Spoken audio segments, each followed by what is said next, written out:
Joia, pessoal. Hoje a gente vai falar sobre o artigo 188 da lei. Eu vou compartilhar minha tela aqui, porque eu quero trazer algumas coisinhas ilustrativas para este encontro. Então, vocês estão vendo essa minha tela de agora, que é um documento. Uhum. Tá, joia, então. É,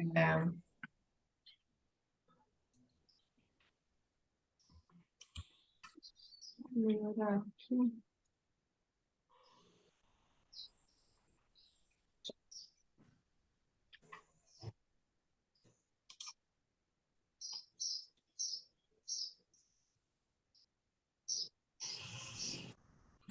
fazer uma introduçãozinha antes de começar a falar efetivamente sobre os prazos, né? Uma introduçãozinha do porquê que mudou, enfim, né? O que mudou exatamente, né? Em termos mais doutrinários, digamos assim. E eu queria saber de vocês se vocês já acompanharam essa mudança, se vocês já deram uma estudada antes, né? Por trabalhar diretamente com procedimentos dentro do registro de imóveis, processos, né? Até o livro traz processos agora. Antes eu estava muito acostumada a falar procedimento, porque o procedimento é extrajudicial e processo é judicial, né? Mas o livro aqui traz uma afirmação interessante dizendo que registro é processo. Por conta disso, até que foram alteradas, por conta dessa razão que foram alterados os prazos equiparados ao do processo civil, enfim, vou falar mais adiante. Mas vocês estão já mais ou menos adaptados com essa mudança? Como é que está para vocês? Quer começar, Bruno? Aqui, pelo menos no registro de imóveis, onde eu trabalho mais, está bem tranquilo quanto a isso. Estão cumprindo desde o provimento, quando veio o provimento, já a registradora já se colocou ali, se atualizou bem e já veio, nos avisou também. Então, foi bem bacana da parte deles, né? Então, quanto às edificações, ali também as escrituras, que mudou dos 5 dias, né? Que foi o que mais impactou, acho que que a galera gostou, né? Todo mundo assim. Um pouco diferente só quanto aos outros registros, né? Um pouquinho até pegar, mas agora já tá indo bem, assim, a gente já está indo para um ano, né, com a lei, então aqui tá bem legal. Aqui a gente tem 3 serventias de registros de imóveis. Uma já trabalhava, antes da legislação, ela já trabalhava com prazos curtos.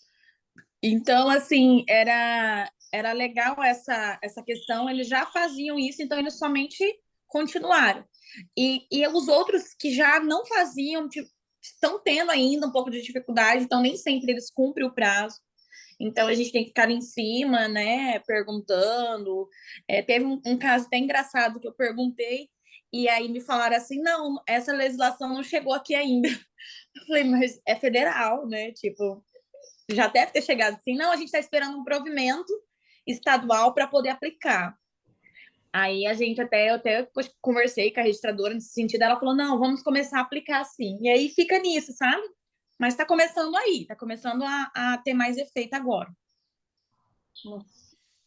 Eles não querem se adequar, né? Querendo ou não, isso trouxe mais agilidade, né? Então, implica em outras No geral, questões de interesse direto deles, né? Que é funcionário, é procedimento. Então, tudo tem que melhorar em conjunto, né? Tem Sim. um reflexo geral aí com relação a essa alteração. Bom dia, Ana. Então, eu vou fazer algumas anotações básicas aqui, anotações gerais, na verdade. Vocês podem acompanhar mais pela tela, tá? Umas anotações gerais, até isso depois vai para o material, tá, Fran?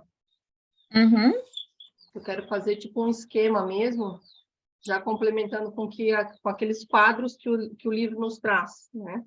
Sim. Então, quais foram as principais mudanças, né, com relação a prazo?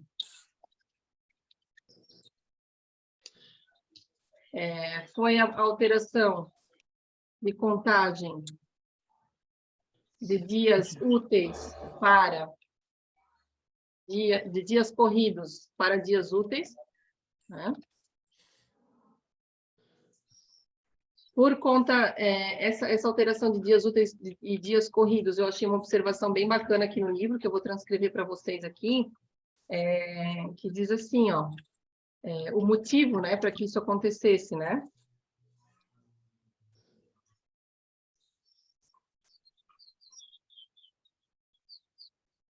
E o Código Civil, de 2015, ele gerou um descompasso entre o judicial e o extrajudicial. Vocês sabem que antes a contagem dos prazos judiciais era feita em dias úteis já, né? E aí no extrajudicial, úteis, e no extrajudicial continuava sendo dias corridos, né? Então, querendo ou não, quem lida com os dois, né?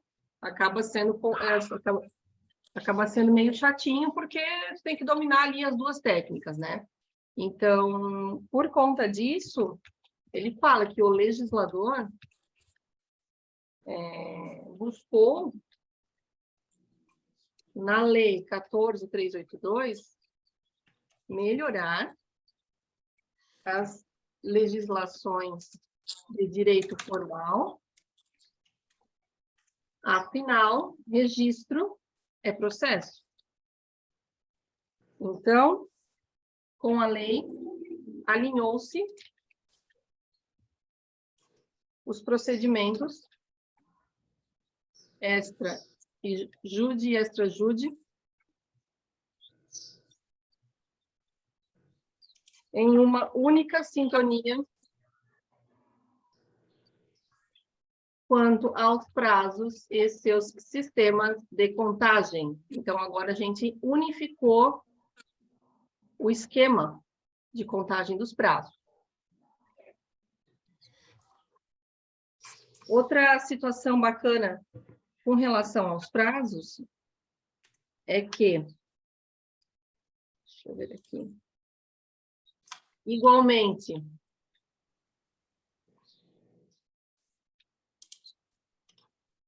ao Código de Processo Civil de 2015, nos registros públicos, né?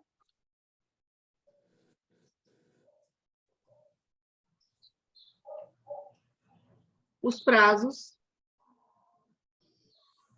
também serão contados, excluindo-se o dia da prenotação e contando o último dia de vigência do protocolo. Nós já vamos falar isso mais à frente, tá? Só estou dando uma breve introdução das principais mudanças em relação a prazo, tá? Sem falar diretamente nos dias, né? A gente já vai adentrar também. Então, é basicamente isso. Fran, queres complementar alguma coisa com relação a essa introdução? O Bruno, alguém? Não, eu acredito que justamente é isso, tudo que você abordou, que o trabalho extrajudicial, ele tem que estar ali em conformidade com as outras atuações, né? Se vai ter, por exemplo, diretamente, o advogado, ele foi convidado, né, a fazer os procedimentos, tanto da uso capião, quanto da adjudicação compulsória, deram a liberalidade de trazer a pasta da desjudicialização para o extrajudicial. Nada mais justo de que os prazos venham andar em conformidade com o que a gente já trabalha no dia a dia, né? Então, é muito importante. E também gera uma questão assim, ó, a própria serventia, eu acredito que ela foi muito beneficiada, porque quando a gente fala em dias corridos, a gente não se importa muito com o final, ali tem os finais de semana, tem os feriados, então trouxe, eu acredito que foi uma melhoria para a serventia. Então, às vezes eu fico olhando alguns cartórios assim, ficarem bravos, se negarem ou discutirem, mas ao meu ver, eles, os cartórios serventias extrajudiciais estão sendo mais privilegiados, por quê? Porque feriado não entra, finais de semana não conta, então assim, são coisas que vai trazer uma melhor desenvoltura para a atuação do extrajudicial. A montagem do processo vai seguir a mesma regra do judiciário. Então, acho que é muito importante. Eu sei também elas conseguem, quando a demanda é muito grande, é permitido elas fazerem hora extra, né, ali no cartório pessoal no registro. Então, nisso, tipo, se a demanda estiver muito grande, elas precisarem fazer uma hora extra num sábado de manhã, elas conseguem reduzir também o prazo, né? Elas fazem um horário que não é útil para nós, mas que para elas Sim, elas conseguem absorver, né? Elas conseguem reduzir, tipo, nos prazos, nos dias úteis, né? Também, se for sim. necessário, né? Eu acho que foi uma coisa assim, muito importante, legal. É eu falo assim, um regramento para se trabalhar, para também não ficar muito diferente em um lugar, uma outra coisa. Se a gente vai começar, e até mesmo muitos procedimentos no extrajudicial vão ser comparados, vão ser utilizados como regra. O CPC nada mais justo que a gente se adequar. É isso aí, o CPC ele é norteador, né, inclusive, Sim, algumas situações dentro do extrajudicial, né? Então, e aí a gente vê a tendência também, né, pessoal, de que muitos procedimentos judiciais estão sendo extrajudicializados, né? Então, bom, um advogado que fazia antes a adjudicação compulsória, por exemplo, só na via judicial, e agora ele está indo para tendo a possibilidade de ir para a via extrajudicial, não tem coisa melhor do que fazer essa equiparação de É. prazos, senão fica uma salada mista. sim. Bem legal, adorei. Vamos lá, então. Vamos falar de prazo mesmo, na prática, dias, números e tudo mais. Tudo aquilo que a galera da Humanas adora, né? Contar. Tu gosta de contar, Bruno? Hum. Gosta de números? Beleza? Vamos lá, então. Gente, o artigo 188, ele diz o seguinte, ó. Protocolizado o título, ou seja, protocolei o meu título lá no registro, né? Enfim, proceder-se-á ao registro ou à emissão da nota devolutiva no prazo de 10 dias, contado da data do protocolo, salvo nos casos previstos no parágrafo 1º desse artigo e nos artigos 189, 190, 191, 192 desta lei, que é a Lei 6.015. Então, vamos fazer uma pausa aqui e vamos falar primeiro da regra geral de prazos, tá? Qual que é a regra? É o caput. A regra é o caput do artigo. Ponto. Tá? Que é isso aqui, ó. Tá? Então, vai ser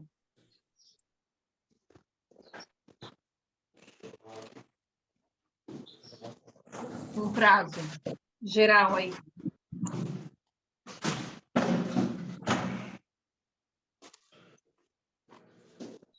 Nós vamos ter um prazo geral de 20 dias úteis para a prática do ato, sendo que as notas devolutivas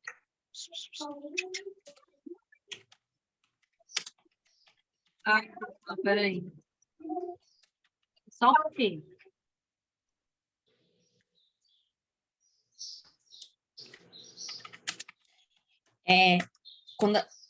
Eu não sei se a Thay... vou fazer um comentário aqui enquanto a Thay não volta. As questões de notas de devolutivas, e a gente lembra aqui, principalmente para a gente cobrar, para a gente se basear, que as notas devolutivas, elas deverão ser feitas uma única vez. Eu tenho algumas dificuldades com alguns cartórios aqui na prática, que eles acabam, até mesmo por conta dos prazos mesmo, eles acabam analisando e eles acabam eliminando, assim, ó, faz análise do título e aí fala, não, tem uma exigência, vamos devolver. E acaba que não concluindo a análise completa e fazendo a nota de exigência completa daqueles documentos que foram apresentados. Então, a regra é que a exigência seja feita no prazo de 10 dias, mas totalmente da análise dos documentos que foram apresentados. Então, por exemplo, fez aquela análise, retornando o título, o que poderá ser reanalisado? O que poderá ser analisado? Os documentos que foram apresentados em consonância com o que já está lá. Então, muitas vezes, o que acontece? A gente faz a devolução, aí você cumpre Quando você vê, faz uma outra devolução de um documento que já estava lá, o analista já teve acesso, já teria como ter analisado e verificado. Então, assim, essas exigências a gente tem que ficar atento, porque às vezes o mesmo protocolo tipo, tem 10 exigências, e quando você vai ver, as exigências já poderiam ter sido analisadas no primeiro momento. Então, é sempre importante fazer a análise completa para depois devolver. Isso que geralmente eu bato aqui na tecla quando eu pego uma exigência meia simples. E, às vezes, assim, pelo menos, quem trabalha, né? Por exemplo, tanto eu como a Thay, quem trabalha muito no extrajudicial, às vezes a gente já sabe quais são as exigências que vai ter. Justamente a gente está querendo a análise de alguma exigência específica. Já aconteceu comigo, de eu protocolar um documento sabendo exatamente o que deveria o que deveria ser devolvido, mas justamente era isso que eu queria que analisasse. Eu queria que analisasse alguns pontos para eu conseguir cumprir as documentações de acordo com o pensamento do meu analista. E aí eu voltar uma exigência super simples, não apontando o que eu queria. E aí eu entrar em contato com a pessoa e falar, olha, então, eu sei que vai ter tais e tais exigências que você não colocou na nota. Isso quer dizer que eu devo desconsiderar, eu não devo apresentar esses documentos? Ou você não analisou mesmo? Você poderia fazer uma nova análise para mim? E aí, num prazo agora mais rápido, porque eu sei que está faltando? Ah, me desculpa. E eles reanalisaram esse ponto. Então, tipo, às vezes, essa focagem de só o prazo acaba prejudicando a análise no sentido completo que deve ser, né? É isso mesmo, Fran. Isso aconteceu aqui também no começo. Eles lançavam qualquer nota e daqui a pouco vinha uma exigência, né? Digamos assim, no segundo momento vinha uma exigência de um documento que eu já apresentei lá atrás. E aí começa aquela briga, né? Por que não avisou antes, né? E agora eu fiquei com pouco prazo, enfim, né? Mas é justamente isso. Então, a regra geral dos prazos ficou assim, ó, 20 dias úteis para a prática do ato, sendo que esses 20 dias úteis, eles se dividem em 10 dias para análise, regra geral do caput, tá aqui, ó. E 10 dias para finalizar o registro. Isso é a regra, tá, gente? Lembrando, a gente vai ter várias exceções dentro da lei, tá? E as exceções, a gente vai começar a ler agora a partir do parágrafo 1º, tá? Então, se eu protocolei lá um título, né? E aí, no caso do parágrafo 1º, não houver exigências ou falta de pagamento, ou seja, está tudo redondo, está tudo lindo, não tem uma cláusula, não tem um documento que precisa de adequação, absolutamente nada. Lá no ato de prenotação, eu já paguei os emolumentos na íntegra, já estava com o FRJ recolhido, tudo perfeito, cenário maravilhoso, tá? A partir da data da prenotação, né, do primeiro dia útil daquela prenotação, o meu título tem que ser registrado em 5 dias, tá? Isso no caso do item 1 ali. Item 2. Tem que ser registrados... Minto. Desculpa, gente, me atrapalhei aqui na redação. Então, se o meu título estiver perfeito, sem nenhuma pendência, ele vai ter que ser registrado no prazo de 5 dias. Mas que títulos são esses? Que títulos são esses, tá, gente? Não são todos os títulos, tá? Aqui ele é rol taxativo, tá? Ele deu hipótese de três possibilidades. As escrituras de compra e venda sem cláusulas especiais, tá? Então, sem uma cláusula de... como é que é? Sem uma cláusula resolutiva com pagamento parcelado, por exemplo, tá? Uma escritura de compra e venda normal, com quitação ali à vista. Os requerimentos de averbação de construção, tá? Então, regularização de construção também teve essa diminuição no prazo. E cancelamento de garantias, né? Então, se eu tenho lá uma hipoteca, uma alienação fiduciária para cancelar, nossa, esse prazo é maravilhoso, porque às vezes a gente fica dependendo de um cancelamento de um ônus para dar continuidade em outra situação, até mesmo na confecção de uma nova escritura, né? Às vezes eu estou negociando um imóvel, enfim, só que ele está financiado, eu vou lá, faço a quitação do financiamento, quito esse financiamento, averbo, e essa averbação ela vem a ser mais rápida hoje, né? Para eu dar continuidade naquele meu outro ato, naquela minha outra negociação.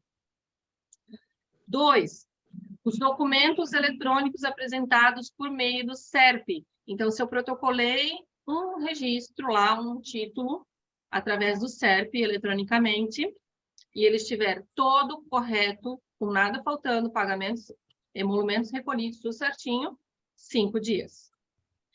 3. Os títulos que reingressarem na vigência da prenotação com o cumprimento integral das exigências formuladas anteriormente. Então...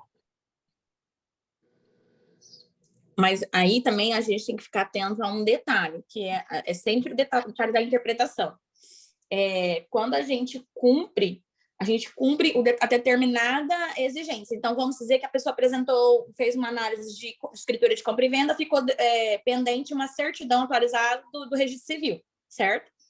Aí, quando se apresenta, ele tem 5 prazos para fazer o registro, certo? Mas quando você apresenta um novo título, esse novo título passa a ser ótica de uma nova análise.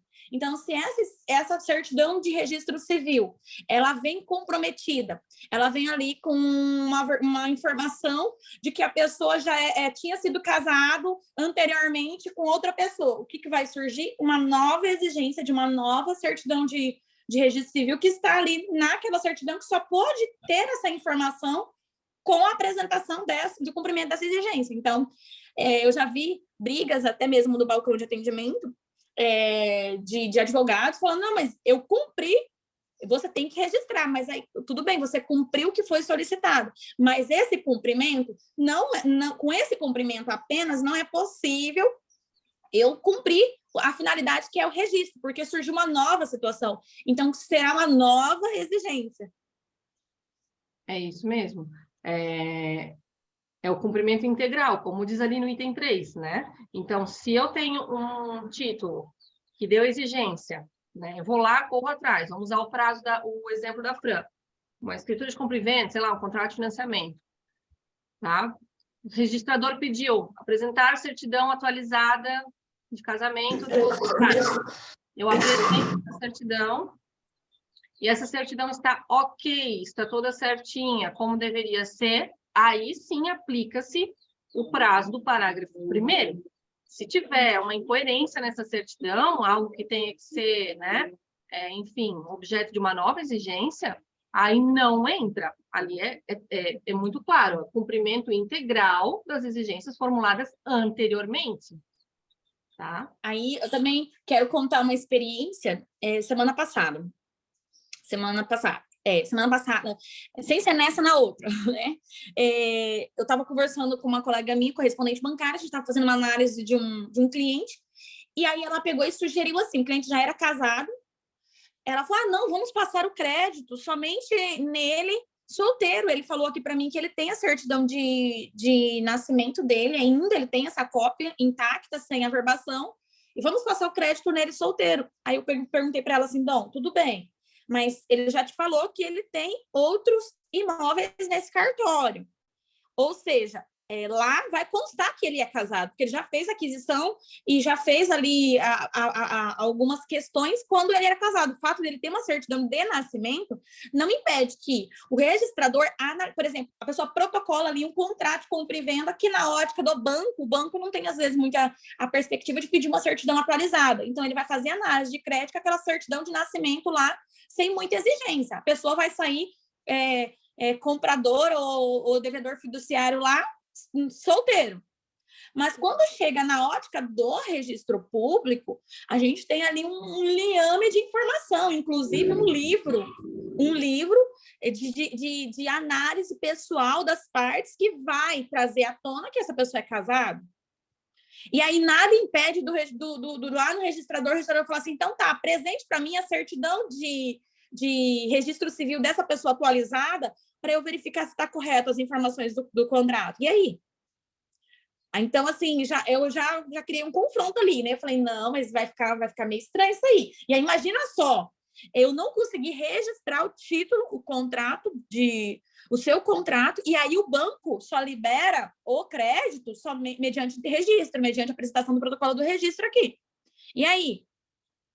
Aí ela pegou e ficou, não, mas isso acontece sempre. Eu fiquei pensando, gente do céu, mas por quê? Porque às vezes acontece porque o cartório às vezes também não tem a informação de que a pessoa casou, às vezes não tem uma coisa atualizada lá, mas esse cliente especificamente eu sabia que ia dar BO. Depois eu vou contar essa história, porque ela continuou o crédito desse jeito. E aí eu falei, informei, expliquei a situação, mas continuaram a passar um crédito nele solteiro mesmo. É um erro gravíssimo do banco não pedir certidão atualizada, gravíssimo, porque isso implica em tudo, muda tudo. Muda tudo. Imagina só. E outra coisa, se essa pessoa, se era vendedora, essa pessoa na matrícula estava solteira, e aí a anuência desse comprador, então assim, vira uma situação, uma bola de neve, gente. É verdade, com certeza, com certeza. Pessoal, até aqui tudo bem? Todo mundo familiarizado com relação aos prazos, tudo certinho? Tudo belezinha? Então tá. Então, nós tratamos agora da primeira exceção, que é a exceção do parágrafo 1º ali, tá? Vamos agora falar de mais um tipo de exceção aos prazos normais, aos prazos padrão, que é o artigo 189, está citado ali no caput, tá? No caput do 188 cita. Apresentado o título de segunda hipoteca com referência expressa à existência de outro anterior, o oficial, depois de prenotá-lo, aguardará durante 30 dias que os interessados na primeira promovam a inscrição. Esgotado esse prazo, que correrá na data da prenotação, sem que apresentado o título anterior, o segundo será inscrito e obterá preferência sobre aquele. Então, existe aí um procedimento, né, com relação a... Vocês estão escutando esse barulho que está aqui na rua? Não, tá o bicho hoje, meu Deus do céu. Então, assim, ó, existe ali uma regra que tem que ser seguida com relação ao registro desse segundo ônus, né?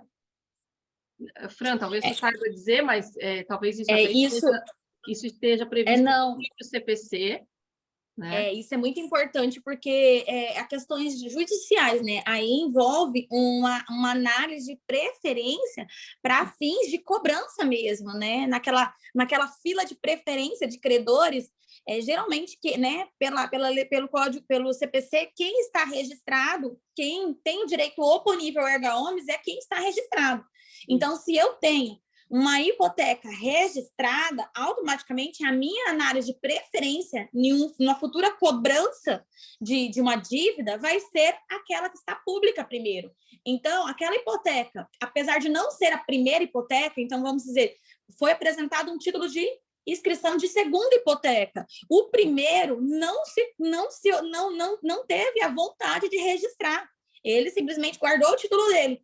O registrador ainda dá um prazo de 30 dias, fala, olha, vamos aguardar a apresentação dessa primeira hipoteca e vamos ver se essa pessoa quer realmente tornar público esse título para fins de direito de preferência. Tornou-se público a preferência dele. Quando a gente registra a segunda hipoteca, em tese, por mais que lá está a segunda hipoteca, ela se torna preferência. Então, ela vai ser ali a primeira hipoteca a ser analisada quando numa futura execução.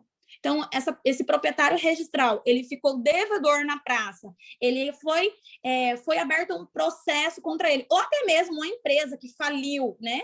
Ela faliu, e ela vai ser ali feita a análise para compensação, para pagamento dos credores. O credor que se preocupou em colocar o título dele público vai ser aquele mais preferenciado. Então, aí foge a regra do registrador cumprir o prazo de registro de 20 dias, 10 dias para análise, 10 não. Por quê? Porque tem uma situação alheia à vontade dele, que é uma situação perante preferência, perante terceiros, que vai envolver aquela análise daquele título. Perfeito, Fran. Ótimo explicado, muito bem explicado. Muito claro, né? Por conta de procedimento, por conta de direito de preferência ali, não dá para fazer da maneira rápida que prevê o caput, tá? Mais uma exceção, a exceção prevista no artigo 190. Não serão registrados no mesmo dia títulos pelos quais se constituam direitos reais contraditórios sobre o mesmo imóvel. Caso padrão, né? Talvez duas escrituras envolvendo o mesmo imóvel, mas com proprietários diferentes, né? Então, opa! Títulos... porque, por exemplo, eu já peguei um caso Eu já peguei um caso já peguei um caso bem complexo assim, ó. Me apresentaram um inventário e apresentaram 2 escrituras de compra e venda. As 2 escrituras de compra e venda, elas saíam dos mesmos proprietários e as datas eram idênticas. Porém, a gente não tinha muito acesso, porque eram aquelas escrituras antigas, não colocaram os horários, não colocaram nada.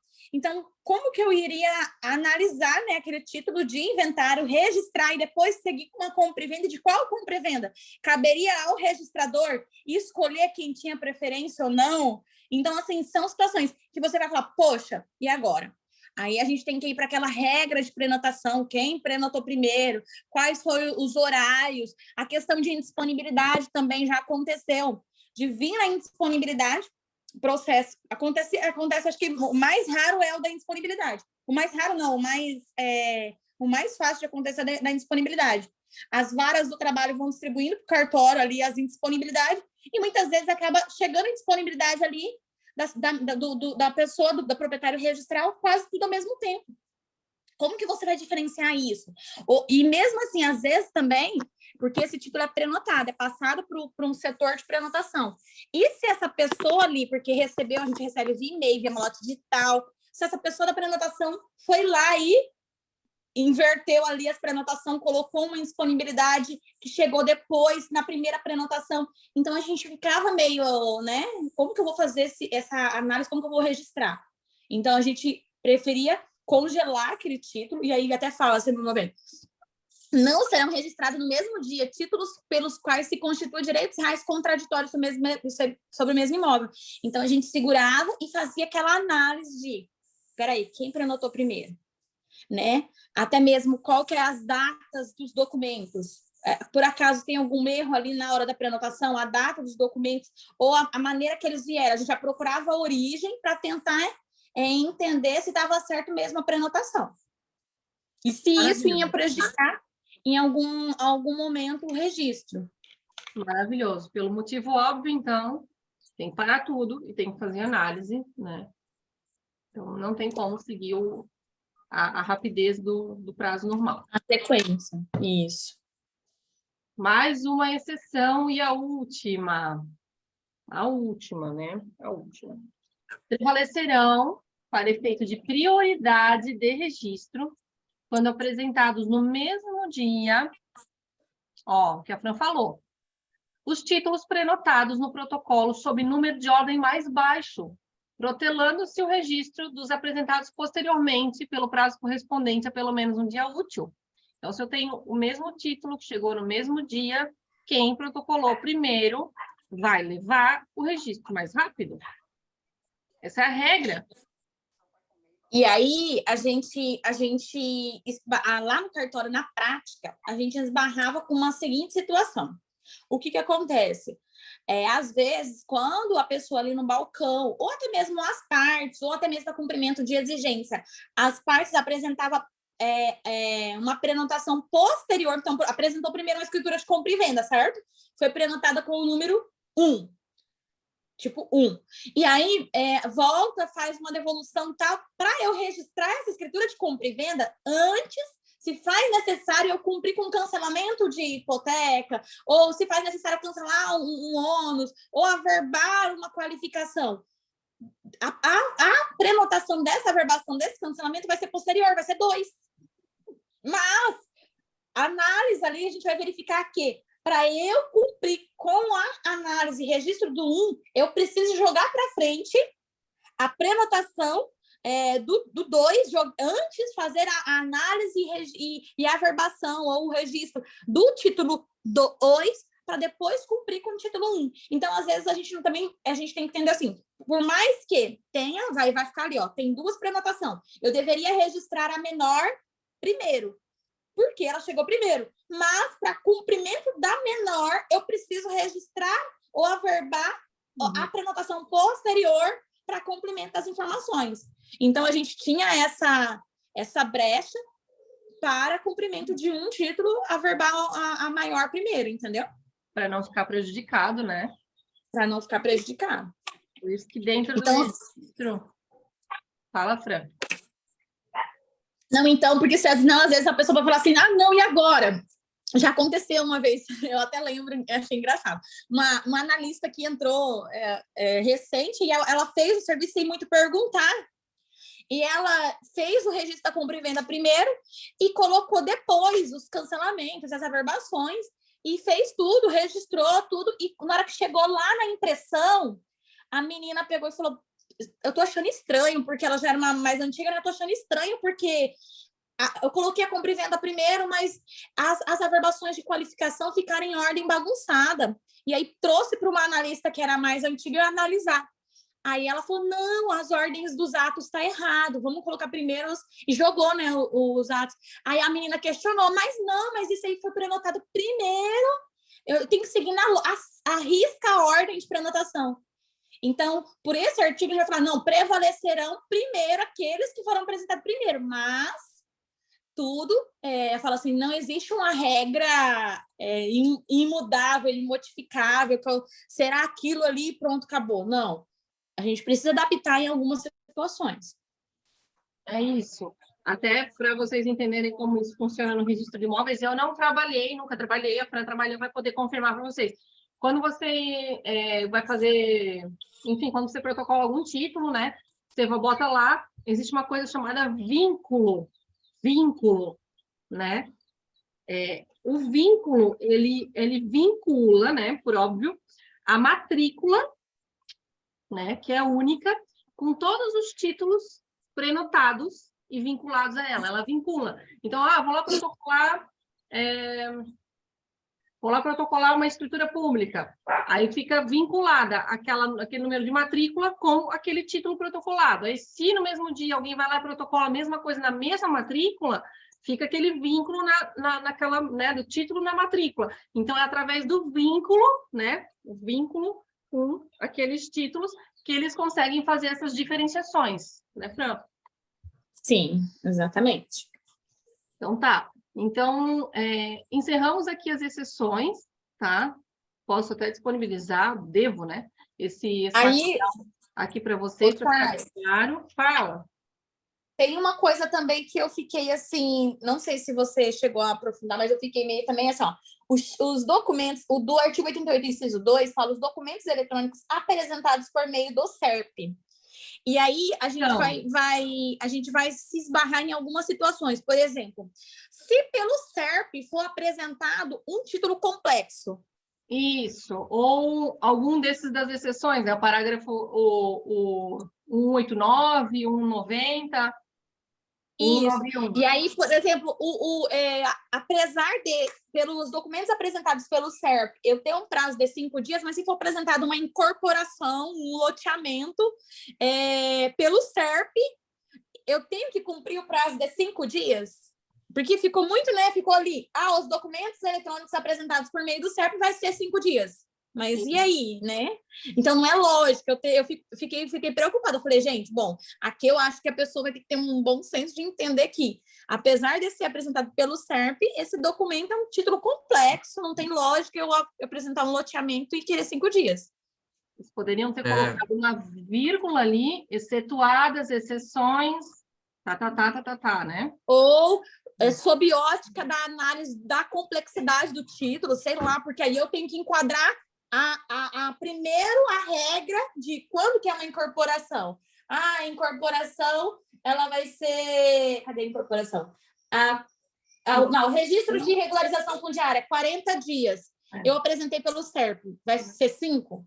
Não, então, tipo, teria que ver primeiro a regra geral e depois esse, né? Justamente. Tem mais? Aqui no... Mas eu consegui.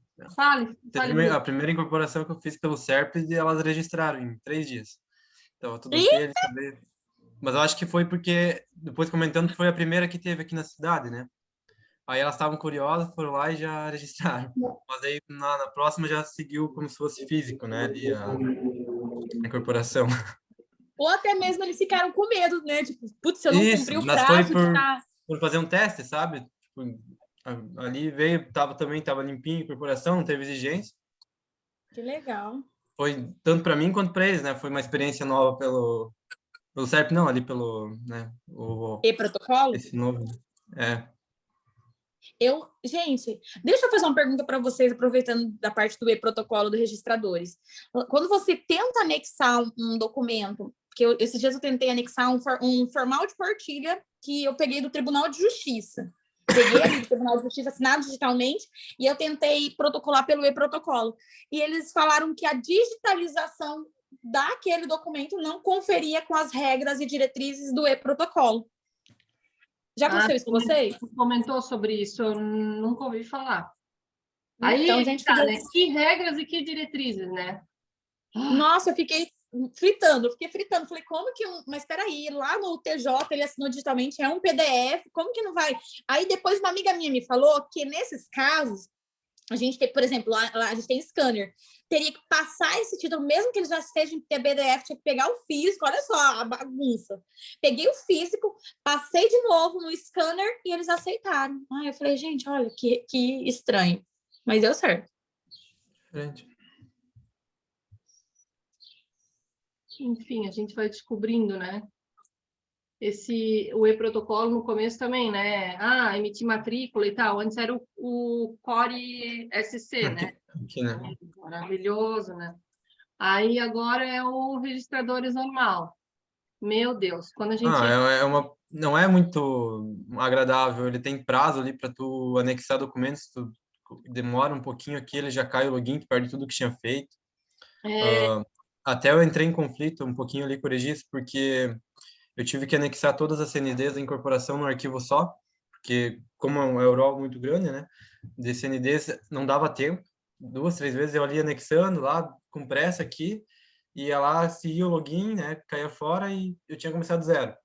Aí eu até falei para os registros de imóveis, qualquer coisa, baixa exigência, na exigência eu consigo anexar um separadamente, né, para elas alinharem e tal, mas acho que tem coisinhas ainda a se adequarem, né?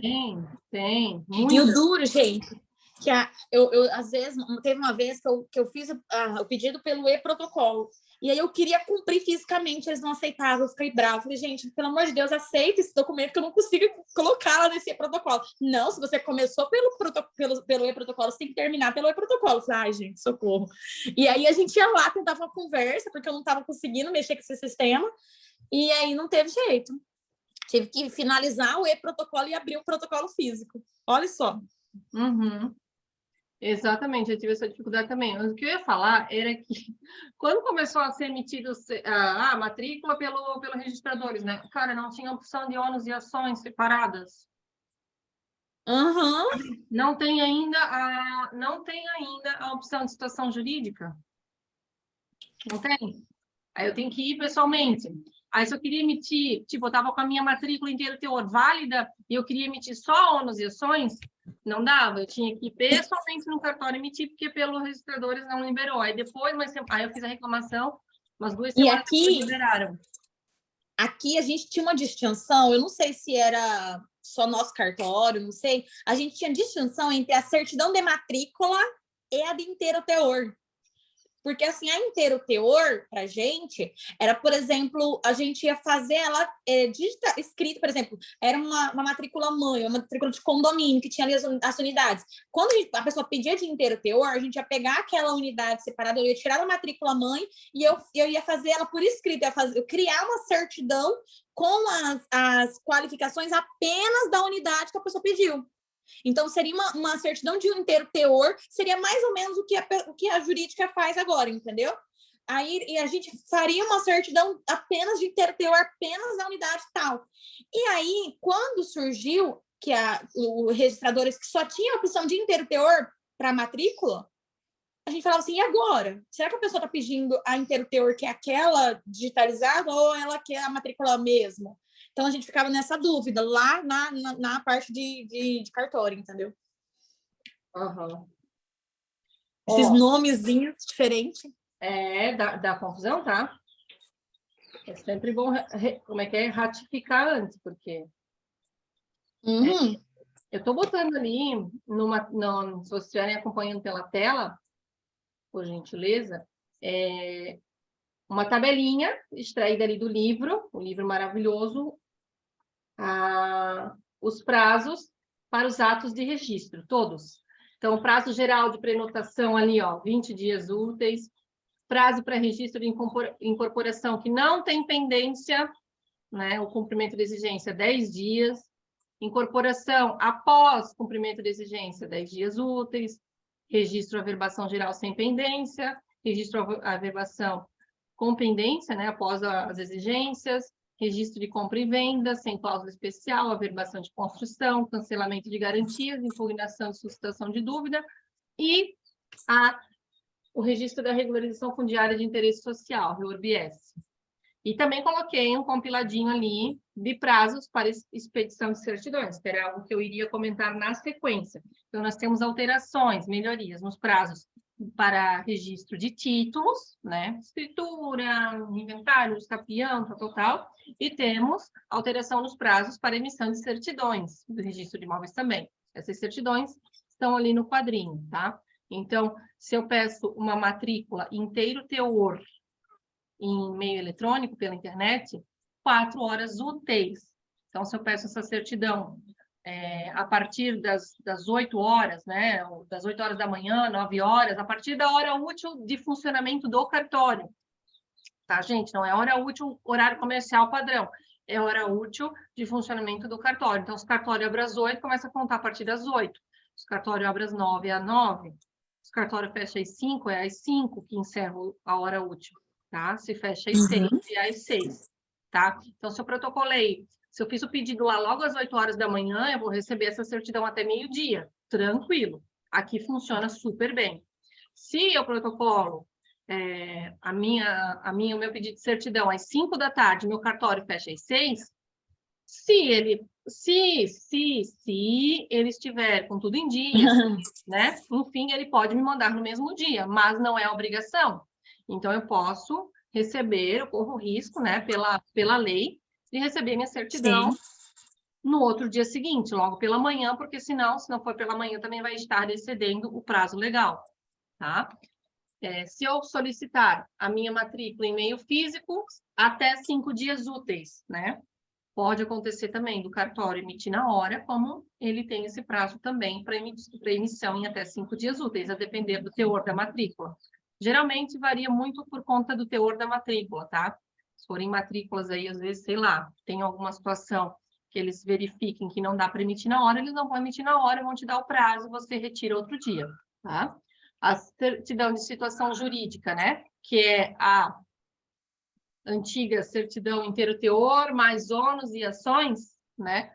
Um dia útil, justamente porque exige-se ali uma verificação mais detalhada dos ônus e das ações que estão vigentes naquela matrícula, né? Então, como eles certificam hoje essa situação junto com a inteiro teor, né, eles têm que fazer essa análise, têm que dar uma olhada. Matrículas mais antigas, mais suscetível a demorar, né, no prazo, porque são matrículas que eventualmente vão ter mais registros, vão ter mais atos praticados ali, averbações, né? Matrículas mais novas, às vezes que estão só lá com o caput da abertura, geralmente sai na hora.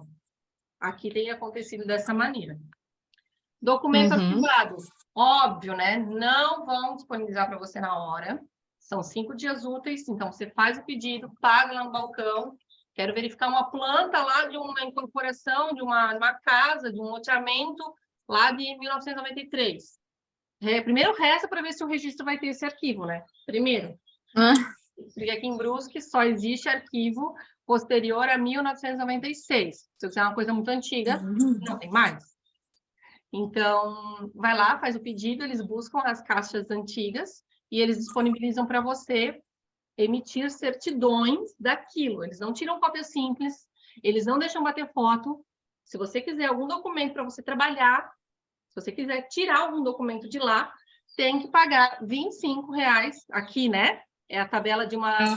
É tabelado, né? Daí estadual, mas aqui é o preço de uma matrícula atualizada, R$ 25 para poder tirar um documento do cartório. Fala, Bruno, Eu tá não sei. ligado, né? Tô ligado. Não, é que aqui veio algo agora nesses dias, uma cópia simples de documento. Não sei se vocês já viram. Que a gente pagaria só 55 centavos por folha da cópia simples. Nossa! Mas por um documento que é considerado importante, né? qualquer coisa, ela é uma cópia autenticada, o registro faz, né? Tipo, normalmente a gente pega memoriais de loteamentos antigos para que não foram abertos matrículas e tal, né? Aí ali fica, se não me engano, é 5 e pouco, alguma coisa, R$ 7 a cópia autenticada lá daquele documento. Mas veio essa da cópia simples, se for um decreto da prefeitura, uma folha simples ali, a prefeitura, o registro de imóveis cobra apenas 55 centavos. Eu achei bem legal. Ô, Bruno, Mas a Não, gente não muito tem legal. como Aqui não fazer. tem essa informação, não. Eu também, a gente não tinha, a gente sempre, quando precisava de alguma coisa, já orçava um valor alto para o cliente, porque a cópia é mais cara e os memoriais são grandes e tal.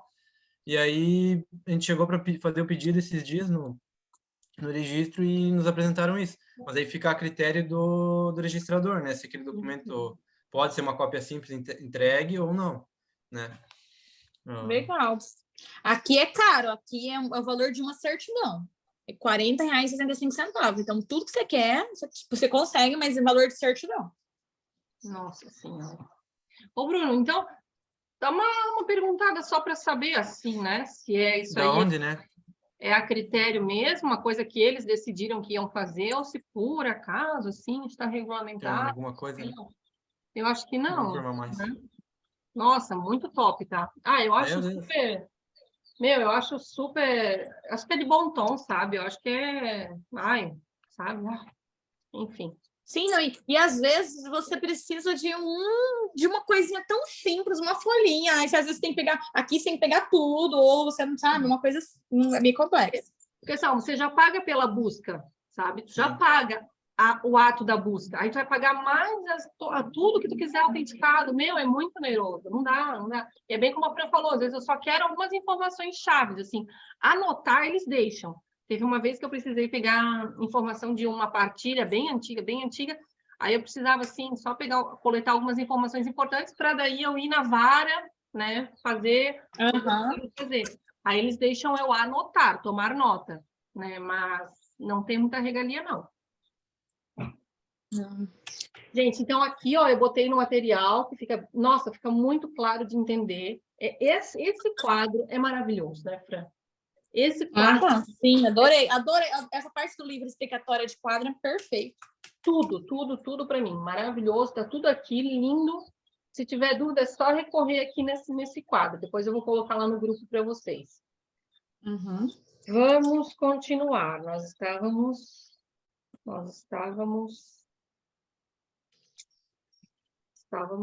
Alguém me atualiza aí. A gente ia pro próximo, né? Já terminou 188 tudo? Deixa eu ver.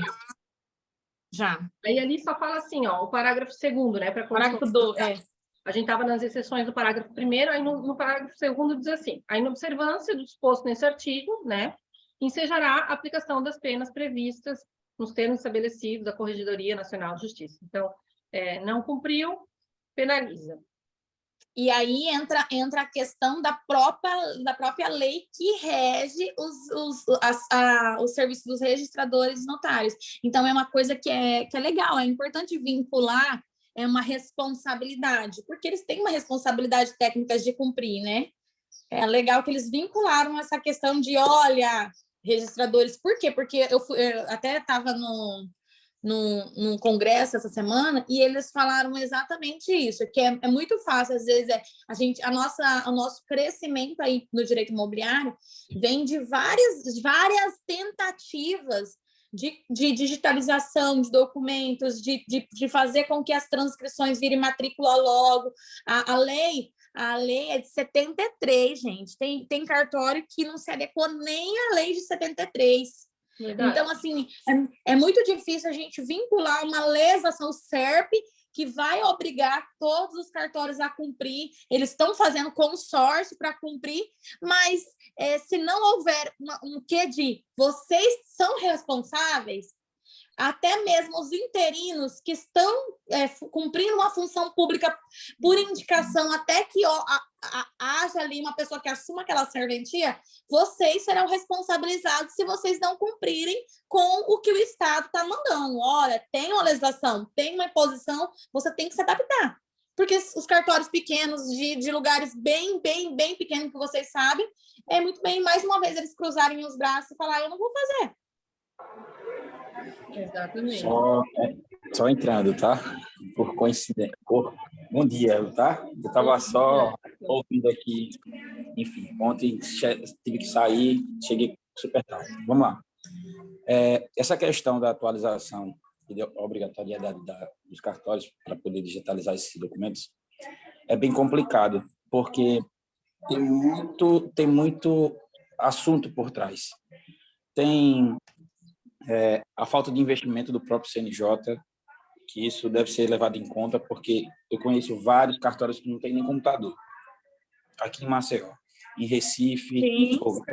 Então, assim, para você realizar isso, você tem que equiparar e igualar todos os cartórios com o mesmo nível de instrução e equipamento. Que não dá você para dizer assim, ó, fulano de tal fez e fulano de tal não fez. Mas por que fulano de tal não fez? Então, e também tem que ver a questão da movimentação. Às vezes, um cartório está ali do interior e não tem essa movimentação toda, sabe? Então, assim, vai ser difícil, vai ser super complicado, mas eu acredito que deveria ser um investimento. Mas eles estão fazendo um consórcio, você viu? Que todos eles têm eles têm um, como fala, esqueci o nome, tipo Cresce, um órgão organizador, né, que até fala na Lei 14.382, que eles estão fazendo um consórcio para que esses valores cheguem aos cartórios que não vão ter dinheiro para aplicar esse SERP. Então, esse valor disponibilizado no consórcio vai ter que atingir essas pessoas que realmente não têm financeiramente condições. O problema é o gerir desses recursos, porque já aconteceu algo aqui, só que da forma privada. Se eu não me engano, foi a Igreja dos Mormons, eu não sei qual é o nome da igreja, esqueci agora.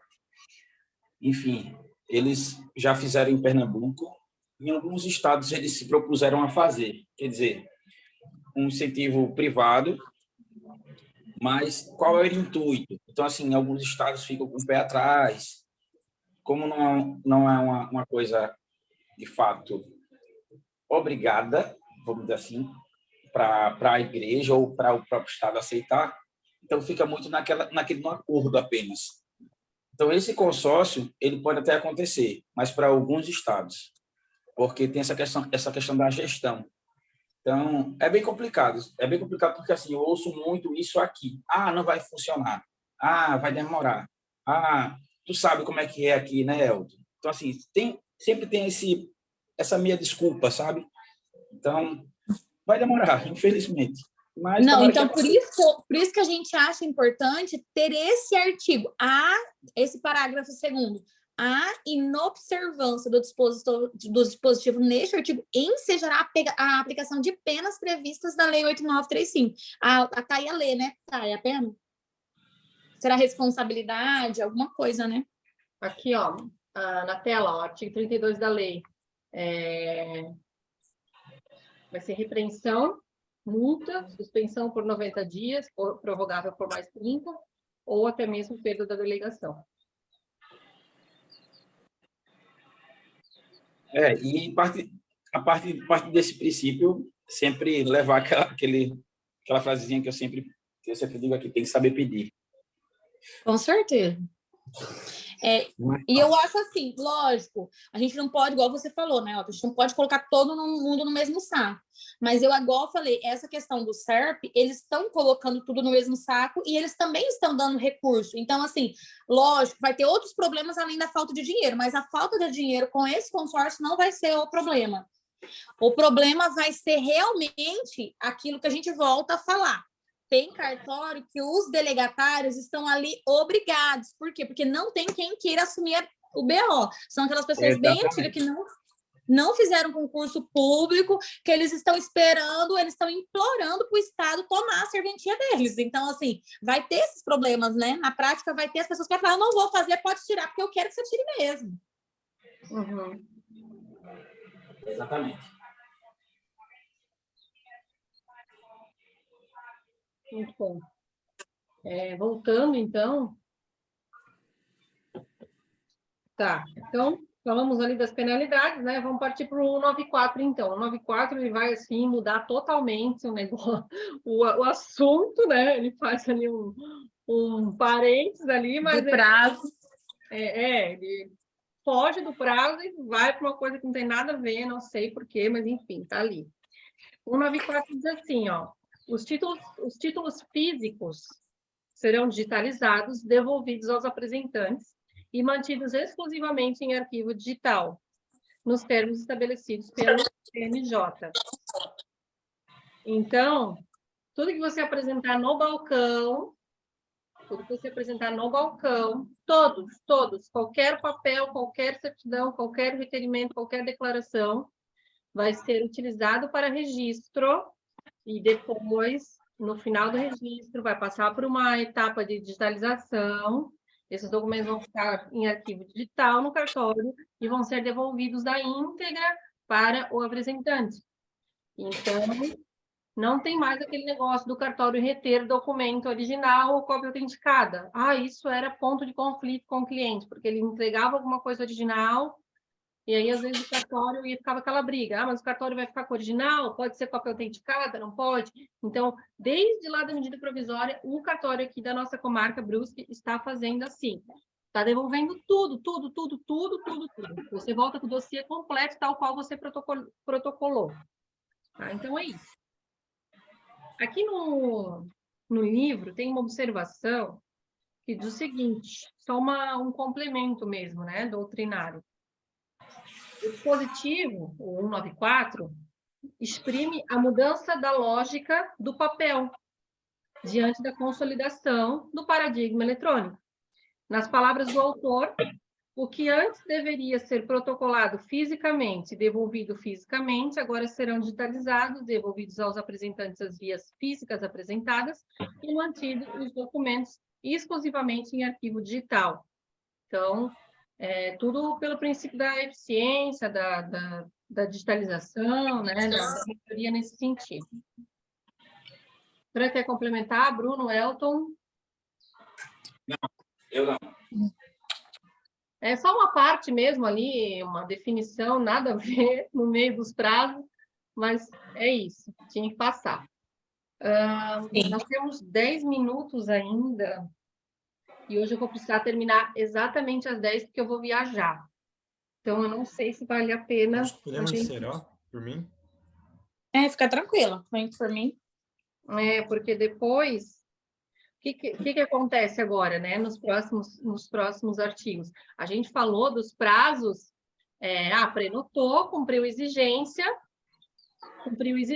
terminou com o cumprimento da exigência, registrou tudo certinho, né? Agora a gente vai ver algumas coisas que fogem dessa normalidade. Então, assim, ó, deu exigência, não cumprir no prazo da prenotação. E agora, o que acontece?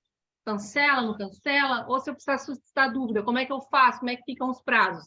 Né? Então, a gente vai lidar novamente com algumas exceções ao não cumprimento da exigência, à impugnação, a suscitação do título, né? Então, é importante a gente realmente ver isso com calma no próximo encontro.